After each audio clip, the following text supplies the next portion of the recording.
Найрандаа дуутай наадамдаа даваатай нартад буянтай настад юутай мөдчин бидний өв соёлын дэлхий танигдах бидний гоёлын монголчууд итгэдэг нэгэнтэй амлсан бол яг л хийсэндээ муугийн ёс биш монголын ёс нийтлэг үйлхэн бидний ёс өвдөө шумсан ёс чаяг энэ бидний дагаа хэв маяг хаач явсан монголчууд мэдээ устаа хэ хамаг монгол нүд сүгсэн халах тустай хэ хайбуг туа өвөр монгол бүрэ торгоод хөх тоног томууд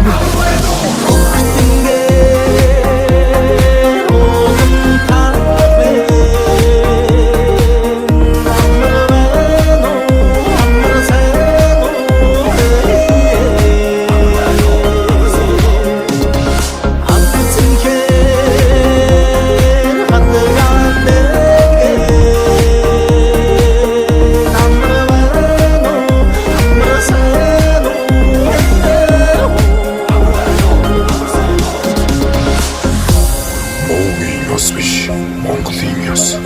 мэдлэг хөндлөх нь бидний ёс. Өвдөө сурсан ёс жаяа үеийн үед өвлөн самтугай.